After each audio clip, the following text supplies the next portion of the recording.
किधर है दूसरा जमशेद को बुलाओ।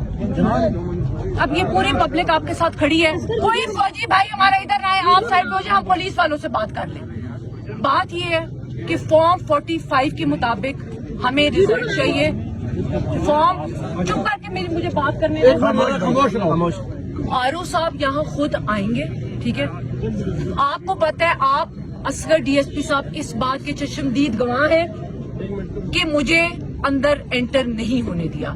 गेट के पास आप खड़े हुए थे, आपकी पूरी वीडियो एविडेंस मौजूद है। आपकी भी मजबूरी है, मैं आपको ब्लेम नहीं करती, आपकी भी मजबूरी है, क्योंकि ऊपर से जो इंस्ट्रक्शंस आपको आ रही हैं आप उसके मुताबिक चलते रहे, ठीक है। आप लोगों के भी इतना हक बनता है कि कम से कम आप लोग भी हक और सच का साथ दें।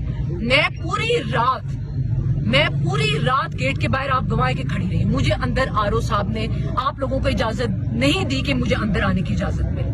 अब सिर्फ बात इतनी है कि उन्होंने जो फॉर्म 47 जारी किया वो हमारे बगैर दस्तखत के, उस फॉर्म 45 के मुताबिक रिजल्ट उन्होंने नहीं दिया और फॉर्म 47 में हमारी गैर मौजूदगी थी। अब आरओ साहब आएंगे, हमें फॉर्म 45 के मुताबिक अपना रिजल्ट चाहिए और फॉर्म 47 पे हम अपने दस्तखत करेंगे। ये सिंपल सी बात है। अगर वो कहते हैं कि लोगों को बाहर निकालना है, आप अपने जो भी सीओ साहब है, जो भी आप कह रहे हैं, उन्हें कहे कि मैं अलहदा यहाँ पे खड़ी होंगी। आपने अगर गोली मारनी है, आप आवाम को कुछ नहीं कहेंगे, आप मुझे मारे। अगर आपने गोली मारनी है, मेरी वालदा खड़ी है, आप इनको मारे। जो और इसके अलावा पब्लिक को ना कोई हाथ लगाएगा, ना कोई और चीज होगी। मैं कैंडिडेट हूँ, आप मुझे गोली मारे, आप उनसे पूछ लें। आरओ साहब, हम बार फिर रिक्वेस्ट कर रहे हैं, हम किसी सूरत कानून को हाथ में नहीं लेंगे। आप आरओ साहब को कहें कि वो यहाँ पे तशरीफ लाए, वो आके मेरी एप्लीकेशन ले, उसके बाद हम सब यहाँ से मेजर की चोरी नामंजूर, मेजर की चोरी, मेजर की चोरी, ये ताज़ा खुलासे, ये ताज़ा खुलासे, मेजर की चोरी।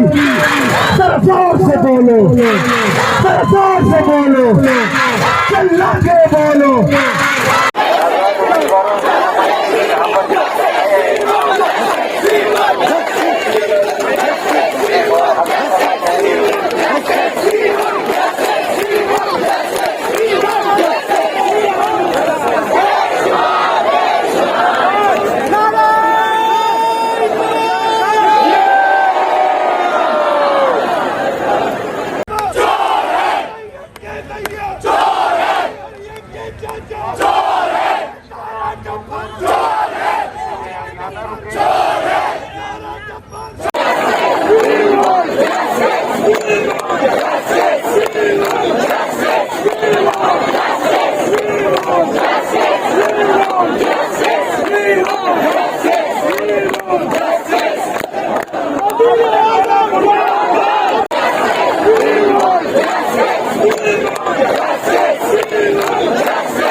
इमरान तेरे जानिसार कौन बचाएगा पाकिस्तान, कौन बचाएगा पाकिस्तान, कौन बचाएगा पाकिस्तान।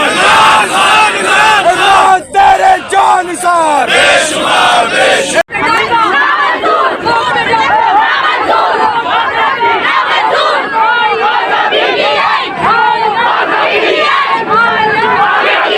खातून यहाँ तशरीफ लाई है और ये फरमा रही है कि इसकी धांधली को ठीक करना है आपने। अब आप ये बताइए कि धांधली को कैसे ठीक करेंगे। ये देखिए जज्बात देखिए हमारे, उनका कहना यह है कि हमें दूसरा इलेक्शन नहीं कराना, इसी इलेक्शन को ठीक कराना है। मैं अपनी बहन के जज्बात का एहतराम करता हूँ, मैं आप तक उनका ये पैगाम पहुँचा रहा हूँ कि उनका कहना यह है कि वो ख्वातीन की नुमाइंदगी करते हुए मुझे ये बात बता रही है कि अब सारा का सारा यही इलेक्शन आपको दुरुस्त करना है। कैसे करना है ये आपकी जिम्मेदारी है। हम ये कहते हैं कि ये जीता हुआ है, जानकारी कोई भी है उसी को उसका हक दिया जाए, उसी को जीता हुआ दिखाया जाए। हमने तो ये तस्लीम किया है कि देखिए दो ही लोग जीते हैं, या आज़ाद उम्मीदवार जीते हैं या जमात इस्लामी के लोग जीते हैं, तीसरा यहाँ से कोई नहीं जीता है। अब अगर आपने इन दोनों ही को जीरो कर दिया है कि आपकी जिम्मेदारी है तो इसी इलेक्शन को ठीक करके इन दोनों में से जहां जिस सीट पर जो जीता है उसी को जीता हुआ दिखाया जाए। ये आपसे हमारी इल्तिमास है, ये हमारा कहना है। तो इसी तरीके से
जीना होगा मरना होगा, डरना होगा, डरना होगा।